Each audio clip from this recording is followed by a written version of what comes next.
São 8h41 com pontualidade. Já temos o senador Paim? Vamos conversar com o senador Paulo Paim, então vai participar conosco. Nós temos informações que muitos aposentados, pensionistas estão atentos, querendo saber um pouco mais. Eu vou falar diretamente com ele, que está aí lutando para que os aposentados e pensionistas possam ter direito ao 14º salário neste ano, neste período de pandemia. Satisfação em tê-lo mais uma vez aqui na Rádio Pitangueira. Bom dia, senador. Bom dia, Edson Rivelino. Satisfação falar com você para o teu programa A Cidade é Nossa, a Rádio Pitangueira de Itaqui, nosso querido Rio Grande do Sul. Você tem toda a razão, né? Esse tema é um tema que pegou em todo o país. Enfim, vídeos, comentários, todos numa linha, eu diria, positiva, desde que o Congresso se posicione, né? Esse PL eu apresentei, o PL foi fruto de uma proposta de emenda popular que veio de São Paulo, com 40 mil assinaturas, né? 40 mil assinaturas, precisava 20, tinha o dobro, 40 mil. E a proposta é simples, né? A justificativa e o artigo fundamental diz o seguinte: será concedido ao aposentado do regime geral da Previdência um auxílio de emergência correspondente ao 14º salário a ser pago no mês de dezembro. Bom, aí vem toda aquela argumentação que eles usaram na justificativa, e eu também fui aperfeiçoando. Chegou no Senado. Eu assumi, então, a relatoria do projeto, dei o parecer favorável, só que as comissões não estão reunindo. Esse é o problema devido à pandemia. O que eu faço daí? Transformo no projeto de lei de minha autoria e encaminhei para o plenário do Senado. Agora, depende da boa vontade, infelizmente lá é assim, né? Do presidente do Senado e do Colégio de Líderes botar a matéria ou não em votação. Eu tenho explicado que 35 milhões de pessoas seriam beneficiadas diretamente com o benefício, mas essas 35 milhões, no mínimo, 10 milhões de pessoas a mais dependem dela devido ao seu complexo familiar e amigos. Sim. Bom, amigos mais próximos, que acabam ajudando, né, no espírito da solidariedade, isso é dado do IBGE. Bom, mas em tempo de pandemia pode multiplicar por 2. Então, são 20 milhões de pessoas, além dos 35 milhões que seriam beneficiados. Claro que é só os 35 milhões que receberão. Mas como ele tem, num momento como esse, de desemprego, de miséria, de fome, os dados que saíram hoje são assustadores, né? Em torno de 11 milhões de pessoas estão passando fome no Brasil, mas 30 milhões não é que estão passando fome, mas estão numa situação de miserabilidade e pobreza, estão comendo muito mal. Não estão comendo, digamos, número de proteínas, enfim, que deveriam para se sustentar. Essa é a realidade. Então, nessa realidade, nós temos dito, olha, se a gente faz que 35 milhões de pessoas recebam o 14º, você está injetando na economia, no mínimo 40, segundo os dados feitos pela assessoria, 42 bilhões em dinheiro no fim do ano no mercado. Ou seja, por que eu digo no mercado? Porque é um dinheiro que vem para o trabalhador e ele vai gastar de imediato. Na farmácia, é no mercado, é no pagamento de dívida, enfim, a moeda circula, né? É um dinheiro que vai circular, sim, fortalecendo a economia de cada município.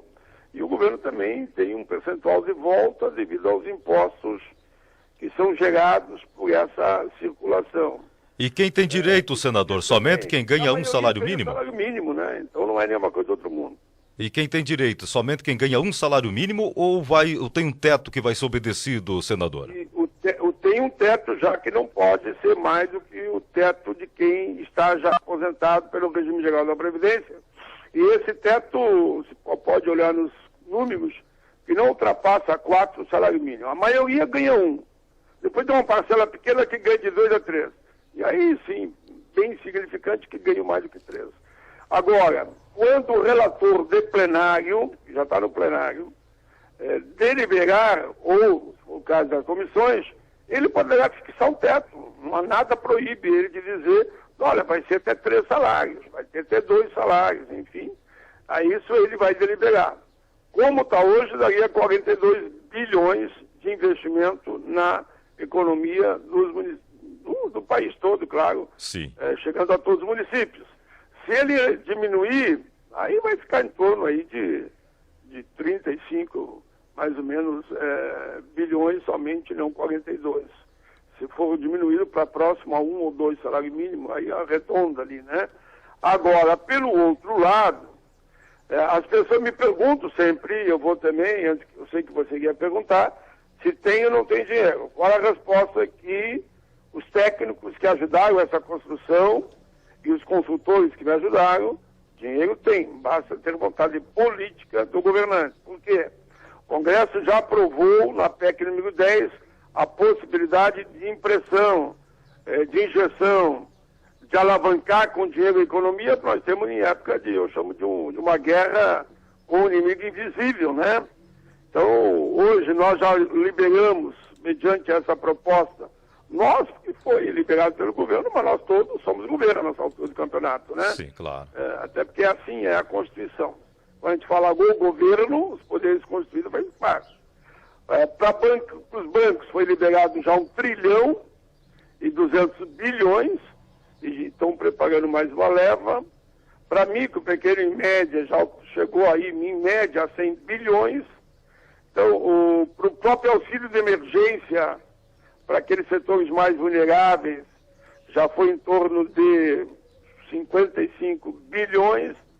E, consequentemente, o aposentado não ganhou nada ainda. O idoso, o aposentado, não teve nenhum auxílio de emergência. Diversos setores ganharam. Receberam, né, devido à necessidade do momento, para manter os empregos de renda. Então, seria uma forma de nós acolhermos, abraçarmos também a situação difícil que estão hoje nossos idosos, ou seja, aposentados e pensionistas. Não teria falcatrua nenhuma, porque todos os aposentados e pensionistas têm a sua contazinha lá no banco e o dinheiro seria depositado naquela conta. Perfeitamente. Bom, como é que estão os trâmites a partir de agora? Já que o senhor apresentou a PL, depende da boa vontade, então, do Rodrigo Maia e ir para a votação, então, senador Paulo Paim. Exatamente isso que você falou, né? Porque, mas como é que faz? Eu digo, olha, só tem um jeito. É a pressão popular, a movimentação, uma emissora, por exemplo, que nem aqui, né? Que nós estamos falando agora, a Rádio Pitangueira, ao colocar esse programa no ar, está nos ajudando.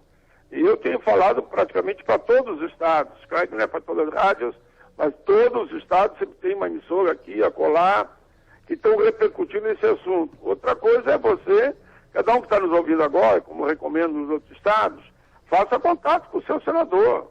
Aqui no Rio Grande do Sul é eu, o Lazier e o Reis, né? Bom, converse com os três, assim se faz política, né? Quando eu digo conversa, é mandar um telegrama, mandar um WhatsApp, né? Dentro do possível, fazer contato eletrônico, virtual, como tudo é hoje, né? Sim. Para que os senadores saibam em cada estado de que essa proposta é uma proposta popular e vai ajudar os que mais precisam. Em outros estados, eu tenho dito também que além dessa pressão local, e as pessoas perguntam, sim, mas falta 2 meses, bem dizer. Eu digo sim, eu sei porque eu digo porque infelizmente a realidade é essa. Passou outubro, novembro, dezembro, adeus. Como diz o outro, morreu Neves, né? Não acontece praticamente mais nada no Congresso em dezembro, a não ser ali aquela votação do orçamento.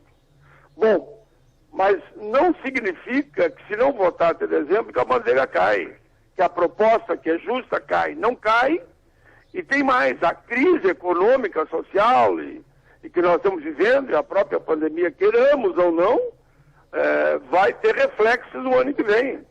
Então, qualquer mês do ano que vem que for aprovado uma ajuda de emergência para os idosos, se não aprovar até o fim do ano, será bem-vinda. Que vem em janeiro, que vem em fevereiro, que vem em março.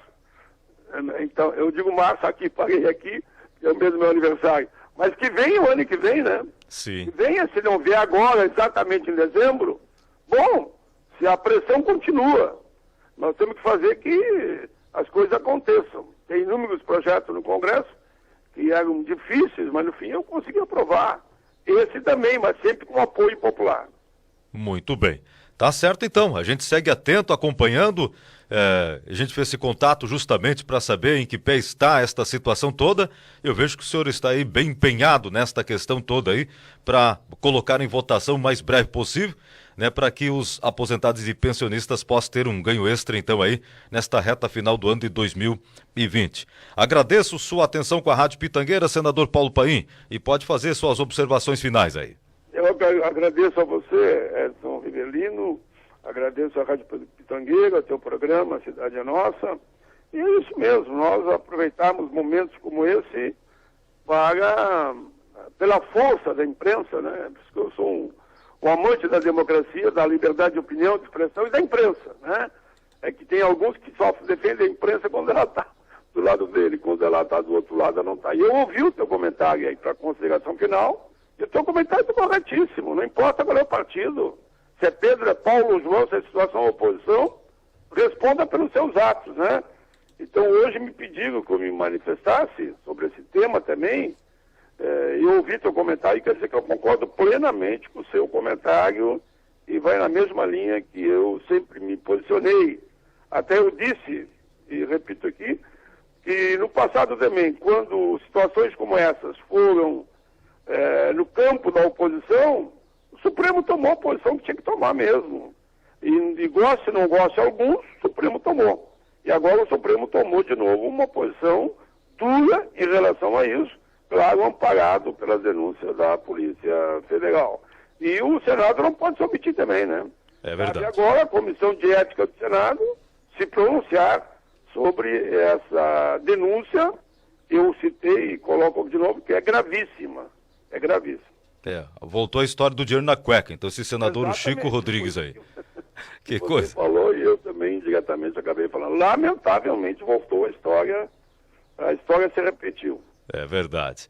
Tá certo. Um grande abraço pro senhor aí. Pela entrevista. Ok. Obrigado.